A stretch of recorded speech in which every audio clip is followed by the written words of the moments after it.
you're calling me and you call her.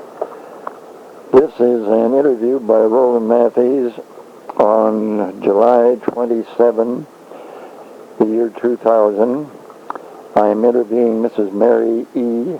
Suggs, S-U-G-G-S, for the purpose of our oral history, where the results will go into our permanent archives.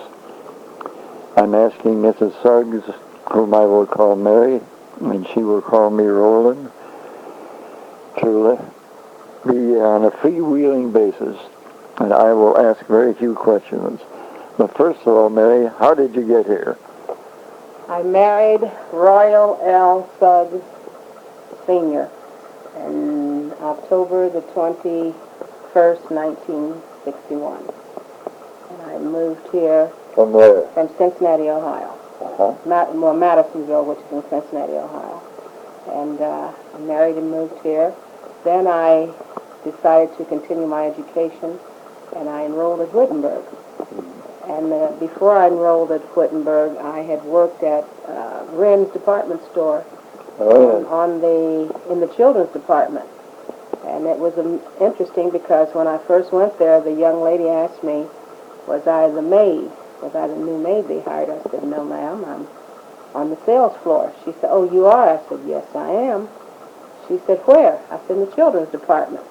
So I started working in the children's department, and I worked there under, it'll come to me later. I can't think of his name right now, but I left there, and What year? that was in 1963. I think it was about 1963. And the lady at the employment office, and her name was, cut that off a minute. Roberta Rudd Lawson called me, is the one that got me the job at Wren's. And from there, she called to see if I wanted to work at Wittenberg. So I told her yes.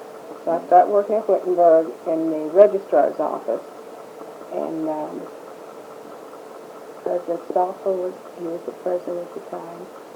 And I'm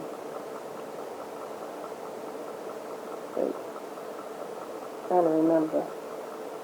But I worked for there, and then Dean Long was the one I talked to about continuing my education. I became friends with Dean Long. So I told him I didn't have any money, and we didn't have any, we'd just gotten married, and we hardly had a job. So he said that he would arrange for me to get a loan from the government. So I got a government loan, and he said that I could pay for it a year after I graduated from Wittenberg. So I did that, and I started working. I graduated in 1965, and I was interviewed by for Mr. Ackerman to work for the Springfield City System, and I started at Roosevelt High School.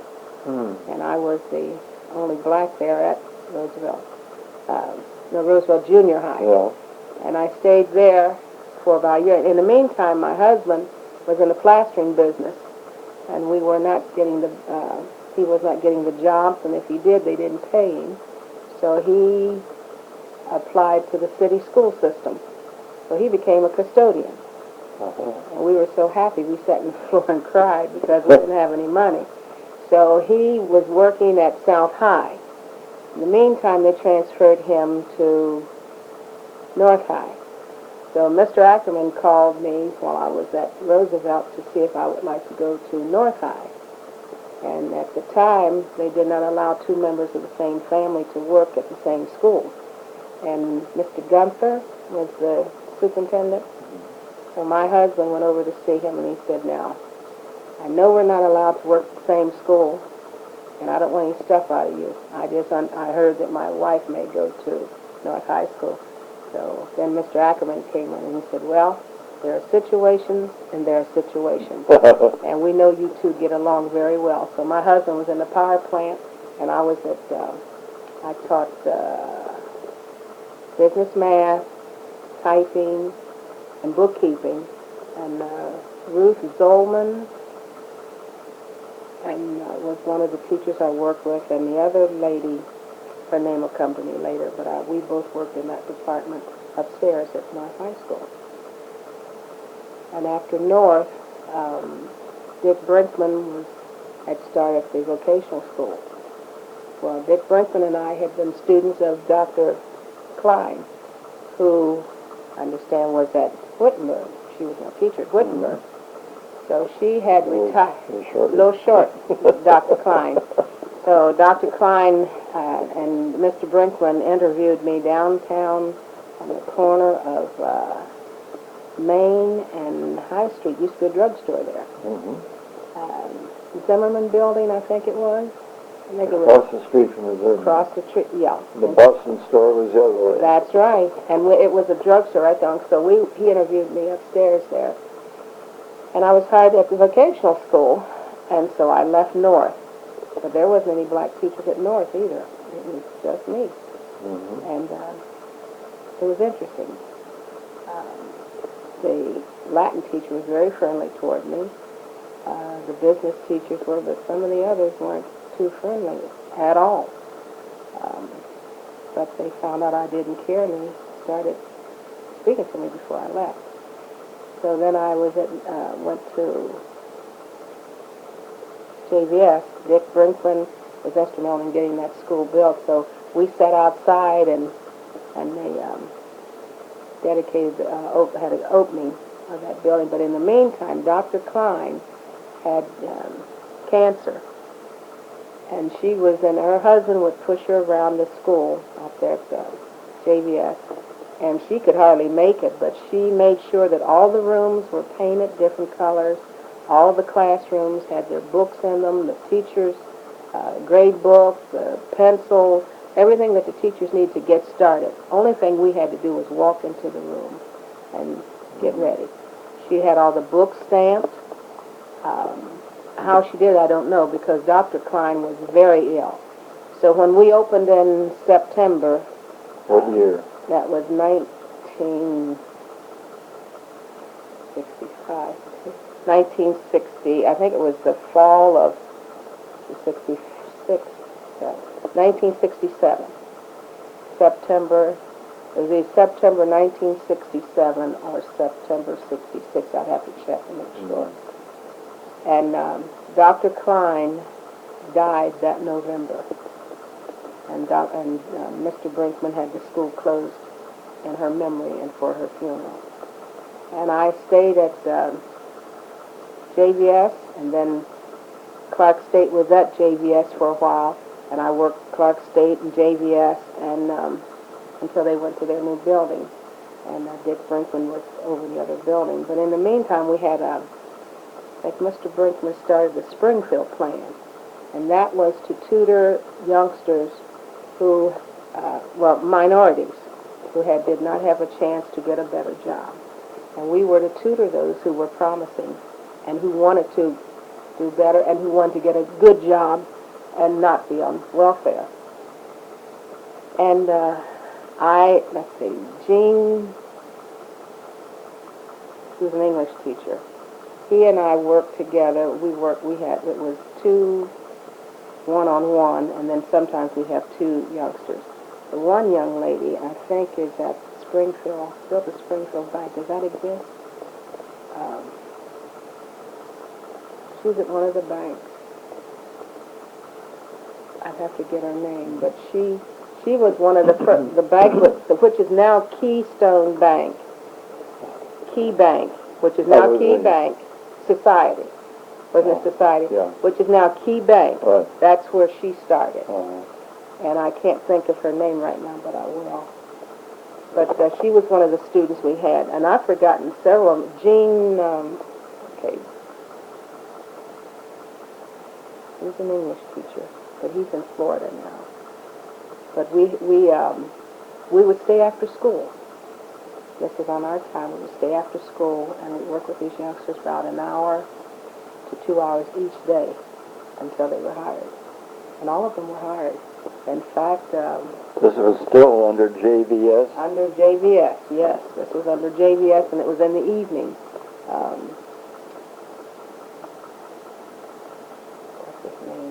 on Jamestown Road, the black guy. Played football.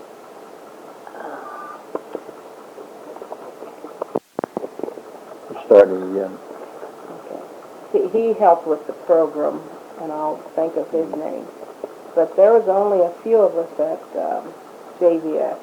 Did you work directly with Dick Brinkman, or was he sort of the president then? He was the principal at the time. Oh, he was? He was sort of principal director, because at the JVS we didn't have a principal, they called him a director. A very fine man. Yes.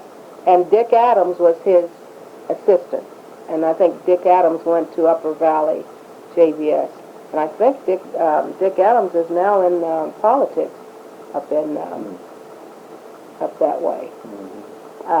But those two were there, and I worked because Dick Brinkman was right in the building with us, because we only had I think we only had the one building, Building A, and then we were in the process Building A and Building D.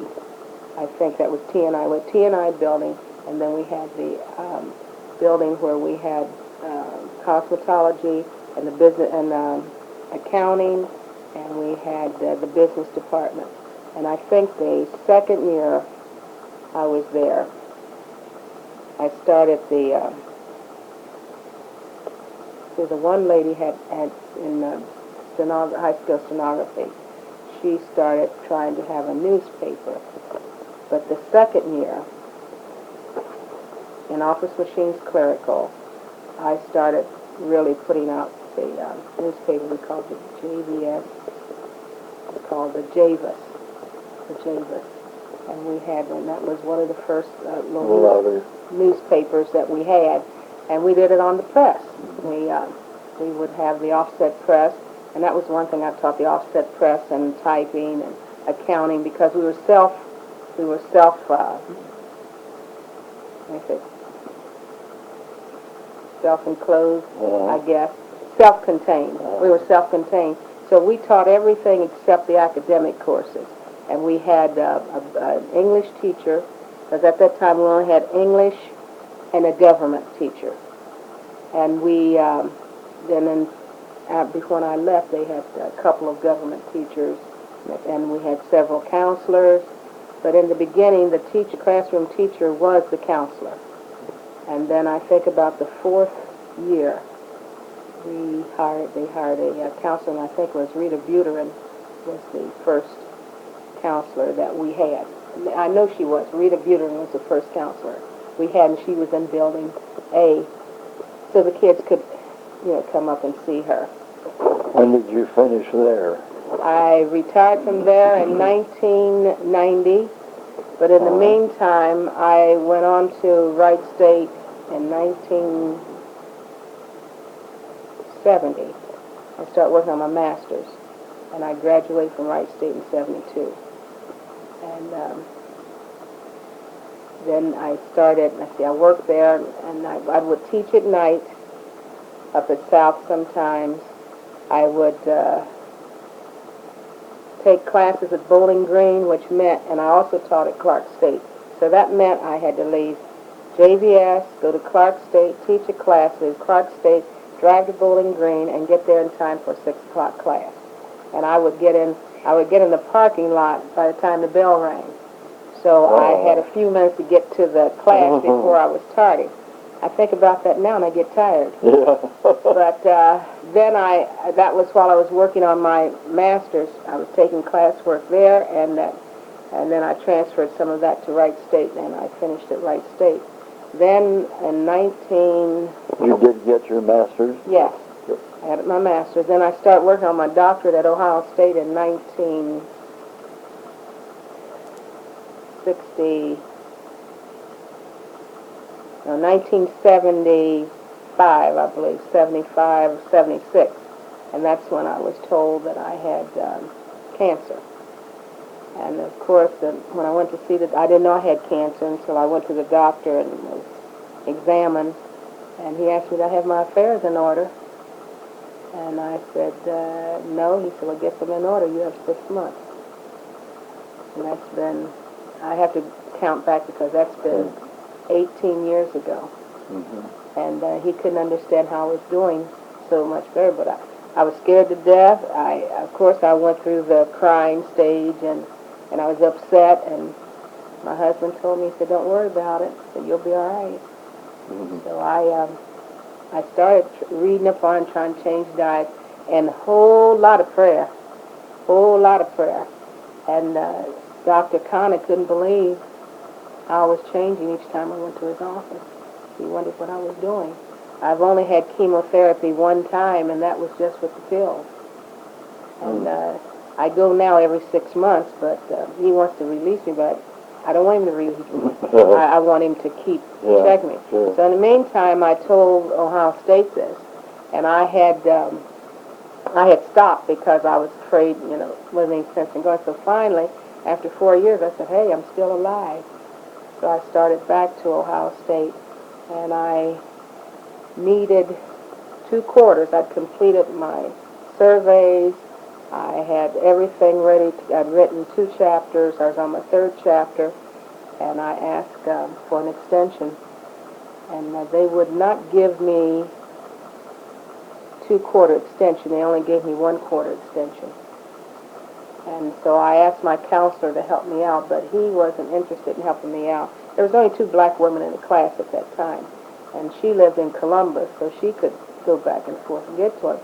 But I had surgery, and I didn't have anyone to drive me to Columbus because my husband was working every day. A friend of ours was retired, but he had other obligations, his mom and dad, and that was James Moore, because that's Davy Moore's brother. He would drive me, but he couldn't drive me every day. So I asked for an extension. So they would only give me a 1-quarter extension, and I asked my counselor but he asked for another extension for me, and he didn't do it, so I'm not too happy with Ohio State. I still have my papers in my basement, but I'm going to get rid of them. I'm too old to try it now. I don't need it. I don't need it right now. Yeah. So well, let's switch to something else. Tell me about your family, first of all, that you had your own family my here. family. Yes. My family is my in-laws or my family. Your family. My family's from Cincinnati, and my mom and dad both had 6th grade education, and my dad was a fanatic about us getting a high school diploma. And when the lady at Withrow High School told me at 16 she had a nice private family she wanted me to quit school and go to work for her, I told Daddy, and Daddy wasn't happy. And he went up to school, and he told the lady that I was going to graduate, my brother was going to graduate, and that was that. And he didn't want to hear anything else about private family. So we graduated. And the interesting part of it is I was working at Wittenberg when Miss Conrad, the counselor at Withrow High School, was there bringing some students. So I found out, I said, Miss Conrad, do you remember me? I said, my name was Mary Cotton, and you told me that you had a nice private family for me, and that I was not college material. I said, I'll be graduating next week. Yeah. And she looked at me. She couldn't say a word. But my dad worked for General Motors for 47 years. He had to be at work at 5 o'clock in the morning, at 7 o'clock in the morning. We all rose at 4 o'clock in the morning because Daddy was a farm boy out of Georgia, and he believed in getting up early. So we had to fix breakfast, fix his lunch. My mother got up. She went to her job, private family. Daddy punched in for 47 years at 5 o'clock, and they used to laugh at how early Daddy would punch in. So that was my background as far as we were taught to work. Daddy said anything we wanted we had to work for, and we had to have an education because he didn't have one. Now, what about your family here in Springfield? In Springfield, my husband's father, James Suggs, was a plastering contractor, and my husband took over the business when his father retired. He had 2 sisters, Mary Frances Suggs who was, which is, her name is Dr. Mary Frances Suggs.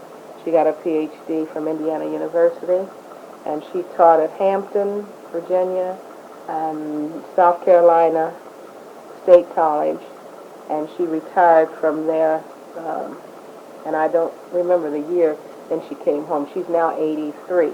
Now, she has terminal cancer, and the doctor told her that last year, she got her cancer before I did, and she has just become bedfast within the last year or so. And Dr. Singh said that she had 6 months. Well, she's outlived the 6 months, but she's not able to walk or anything. But her mind's sharp. She eats well, but she's withering away. My other sister-in-law, Alvilda Todd, she was counselor. She was a math teacher at Hayward, and then she went to South as the counselor there, and she retired from there. My brother-in-law, James Suggs Jr., he was a postal employee, and he retired from there, and he passed. But my husband was a plastering contractor until we just couldn't make a living at it. Then he went to, he was a custodian for the Springfield school system. Then he left the Springfield school system and retired from International. So that... You had children? My son, Royal Leslie Suggs Jr., he graduated from South High at 16, and then he went into the Air Force at 17, and when he got out of the Air Force, he stayed in San Antonio, Texas, and he's now deceased. It's your only child? Yes, and he was adopted, yes. Adopted? Yes. Now, where did you find him? My husband and his sister, my sister-in-law, Alvilda Todd, worked at first for the welfare office. I guess it was down on Main Street, not Main Street, Spring Street. Was that where it was originally, the welfare office? But she worked there, and she had talked to several clients, and that's how this child was found. So when I married my husband, he was in the process of getting this child, but the child would not talk to anybody. And when I met him, I started talking to him, and he started talking to me, and everybody was amazed because he never talked. And they thought something was wrong with him. How old was he? 4 years old. But he had never talked. Isn't that amazing? He'd never talked. Once he started talking... You couldn't shut him up. My husband just looked at him, and he said, he's never talked to anybody. Never. So we were pretty close. What work did he get into? He retired from the Air Force. I don't know, I don't know exactly what kind of work he was in San Antonio, other than I know it had to do something with music, because he loved music. He played in the band at South High, and he was in the head of the music department at the church, and worked with Billy Moore. And as far as something to do with music, they were trying to tell me, but things were just going through my mind, and I didn't pay too much attention.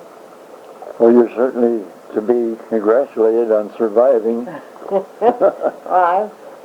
I had a little trouble there at first at JVS, because when they hired a supervisor, Wayne Tipton, he came in there hating me, and I don't know why, but oh yes, I did figure it out. He did not like a strong woman because he had pecked at home. I found that out, and because I was a strong woman and a black woman, that made it worse. So he everything he could put in my way, he did. But I'd look at him and laugh, and they would say, "Well, aren't you mad?" I said, "Yeah, that's his problem. It's not mine." And I feel that it's not my problem. It's whoever the person is. That's their problem, and that's just the way I deal with it. So Daddy said, "You can't dwell on how whether people like or dislike you. You do what's right, and you do what is expected of you." And that's what I've done. How do you feel the current race relation situation has developed? Is it to your satisfaction yet? No, because I think a lot of as far as between the races, good. But as far as the black community, the youngsters, I think, are losing out, and I think that a lot of there should be more done to help the black youngsters, and I think it starts at home. And if it isn't at home, there's nothing anyone can do, no organization. I don't care what they come up with. If the parents do not work with the children, you can forget it. Right. Because the children emulate the parents. And I've heard parents say, well, he don't have to say yes, ma'am, and no, ma'am. He doesn't have to do this because I'm not going to do it. Well, what's wrong with being courteous? Yeah. As old as I am, and people are younger than I still say, yes, ma'am, no, ma'am. Not because I feel it's condescending.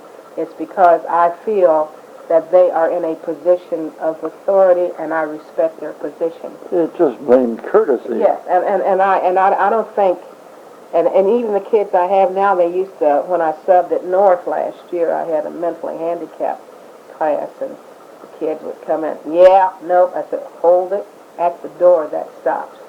When you come in here, you know to say yes, no, yes, ma'am, or no, ma'am. Yes, sir. No, sir. Yes or no. I don't want to hear, yeah, no, uh-huh. Mm-hmm. I said, because a pig says, uh-huh. You pull his tail, he say, uh-huh. So I said, uh-uh. So the kids, and within a few weeks, they joked with me. Miss Suggs? Yes. How are you, ma'am? Good morning. And thank you, ma'am. I said, whoa. and I said, now, what else are you supposed to say?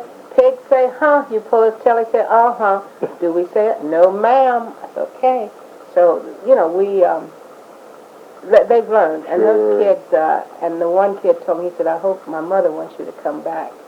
Because said that you know how to talk to her. I said, it isn't that. It's just experience and working with kids.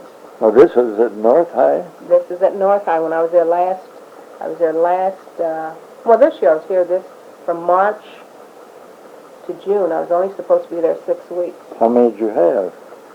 I had 2 in a wheelchair, and one was handicapped, had a physical problem, and one had a mental problem. And I had 2 aides. One had to be helped to the bathroom. You had to help changing and this sort of thing.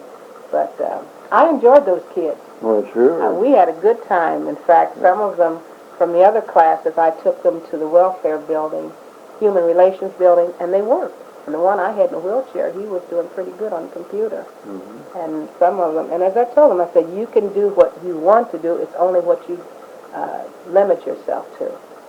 And if you want, this one kid, he was doing pretty good. I said, he said, I want to drive. I said, you can drive. I said, it's up to you. And both of those kids came from a D to, before I left, they were on an A honor roll, B honor roll. One was on A honor roll, one was on B honor roll. But I didn't believe in giving them, the teacher had a lot of, every day, spelling words, and some of the words did not relate to life, to jobs, so I changed it. I think she was happy, but I told her, what I was going to do. I said, because I've worked with kids before in self-contained units, and these kids, they need to know how to write, they had to know how to make applications, fill out applications, and the one lady told me, well, they'll have computers. Now, this was the lady at the Kaiser where they have I guess who's in charge of these kids. Mm-hmm. I said, well, lady, are they going to take a computer to the bank to sign a check? I said, they have to know how to write. Not print, they have to know how to write. And if they're on a job and if someone writes something, they have to know how to read it. So she didn't say anything else to me. But the kids, we did have a few classes in cursive. They call it cursive, but when I was a kid, it was handwriting, and we had to, and I wish they had that again. Yeah. But I wish they had programs to teach them how to speak in public. Yes, public speaking. Yes. I had to take that in high school, public speaking, handwriting, along with my other courses, and it wasn't, those were electives, but the others were required. I've gotten the impression that the religious community among the blacks is a very strong and well-knit group of congregations. It is. It is. And they're doing a lot of good. They're doing a lot of good, but I think that some of the smaller ones could do a little more, but there are several churches in here that's really doing it. They're really helping the community. They're really working with these children. Would you name them? Name those churches? St. John Baptist Church. St. John Baptist Church, and Ernie Brown is a graduate of Wittenberg University. And they called him to take over that church. A young man. He's a young man, young minister, but he graduated from Wittenberg. He had a following at Wittenberg of the young black kids, and he used to come to Mount Carmel Baptist Church, and that's where he started. My husband used to pick them up and bring them there. Then he went to St. John, and most of those kids followed him there, and he's really been working with the youngsters in the community. They really have an excellent program for working in the community and helping the older people. Another one would be Resurrected. It used to be St. Luke's over here on Innisfallen. Resurrected Life, or it's been changed. But they work with the community, and they do have meals for I think once or twice a week. But another one that really works is the Seventh-day Adventist church over on Fountain. And they really work with the community and with young people. And they have that kitchen up on Grand, I think, not Grand, that is Grand, at the light, Limestone and Grand. Is that kitchen still operating? Yes. Is it? So? Yes. In fact, I know the lady that helps run that, and she says the only problem is having people to keep working with it, but it's open every day. And that's been there for years. Yes. The Millses used to have it. There you go. Yeah, the Millses had it. And so when they, I think she's in the nursing home, and he died, I believe. And she, she's in the nursing home. And so they've kept it going. And they really work with young people. And in the community, they give back to the community without taking from the community. But those two I know of, and I'd say Church of Jesus on Wittenberg, Pratt. They work with the young people. Some of the other churches do work with the young people, but they don't have as many young people. But I think if they would work closer together, but you have to find the kids, you have to get the parents back in church. Yeah. If you don't get to have parents, you can't get kids. Right. So what we're trying to do with our church, we're having a picnic Saturday, and we're asking the people, bring all the kids and people that just tell them, come on, and we're going to have a picnic and just play games and just open it up. And just come from the community. So reach out in the community. That's the only way you're going to get these people and these kids. And I think we should have a place where we can tutor the kids. Now, I tutor at the children's home. That's what I do. Now, I'm retired. Yeah. I tutor at the children's home 4 evenings, 2 hours an evening. We're out on Home Road? Yes. I go from 6 to 8, 4 days a week. Bless your soul. Yeah, I tutor out there. And then That's a rough gang, isn't it? Well, some of them are, but, that's another thing when I walk in there. And I said, well, let me tell you something, boys, right now. Yes, ma'am, and no, ma'am, okay? And so now they may say yes or no to you, and I said, I don't want to hear you saying yes or no to those guys in my presence. So so I don't have any problem with them. I do not have any problem with them. Some have run off, and then they come back. I wish I'd listened, Miss Suggs. I said, well, tried to tell you, but you had to find out for yourself. But some of them I see at North when I sub at North. So I tutor there, and then I work on call at Lazarus. What do you do there? Sales. Is that right? I'm there sales. Start working after I retired. I wasn't ready to go back in the classroom at that time, so I started there in 91, because they used to hire a lot of the kids from our marketing program at JVS. So the gal called me. She said, "I want you to work out here." So I start working there, and I was only supposed to be 20 hours. I ended up being 35 hours for about 4 years, and I said, "I'm retired." And then I started working at the children's home. So I've been children's home 7 years. And I was at Lazarus 8 years. And then I do the church bowls, and I worked at the church, and then and then after my husband passed, I started working with Wasso, and I didn't want to stay home. But now I'm tired. But I still work at the children's home. I hate to leave those kids. Have you had any experience with the rocking horse? No. They just opened, I think, a couple years ago? No, I haven't had any experience with them yet because... They are so busy. Really? No. It's all medical attention. No. Yeah. No, I work with the kids at the children's home, and I work with some of the counselors. And the interesting thing is that they have a new girl out there, a new woman out there who's the supervisor, I guess, who took over one job when they didn't have one, and her name is Mary Moore. She was a student of mine at North High School in '66, and her husband is now hired by Scott Spears. Robert Moore is the assistant to Scott Spears, who's superintendent of schools.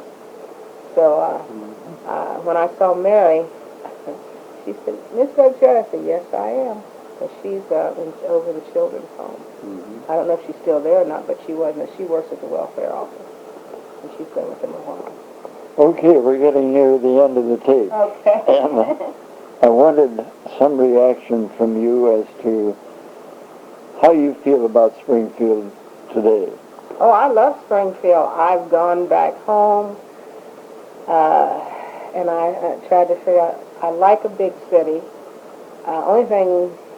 But I like the quietness of Springfield. I like where I live. I think Springfield has a lot to offer young people, but they're not getting what we have. And that's why a lot of the young people are leaving.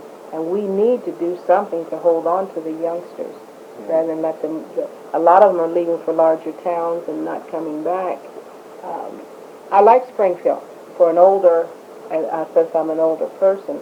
When I first moved here, there was a lot going on, and I was active in the community and in school. But I didn't, and that there was a lot for the youngsters, but we lost it somewhere. And then I think for the community now, I like it. I like where I am. I like the setting of this town. It's a nice size. It's a nice sized town. I wish we would do more to keep the young people here. If not, we're going to die. We're going to die because the population is getting older. But we need to do something to hold these youngsters here. What it is, I think we need to start working with young adults. I think we need to start working with them. Forget about the children. Get the young adults, because they're the ones who's going to have the children. And then I think you can work with them, because some of these young adults need help. And too many of them are on the streets and the drugs. And ever since that highway's been built, we've had problems with drugs, because it's easy access to that highway. It's easy to get to Springfield. Before, they had to work to get to Springfield. But when they put that highway in, it's easy to come off the highway into out of Michigan, from down south. No problem. They can just come off the highway here and drop their load of drugs. And what bothers me more so than anything is the drugs that are moving into the community like where I am. But I understand around the corner, a few blocks down, that the drugs are there, and I know they're over there by the college and the high school. And something needs to be done, and I think we need to work with the young adults. Mm. I think we need to work, and then that's scary.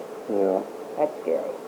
But I feel safe here. Mm-hmm. I feel safe. I don't because we don't have any problems here in this area that I know of. Well, I'll call you my good friend now. Okay. It's been a pleasure for me to hear your story. Well, I haven't done anything. Yeah, you've been busy. Yeah. And you've had problems. Yeah. And you've pretty well overcome them. Yeah, because there's no sense of sitting and worrying about it. And I admire the way you speak.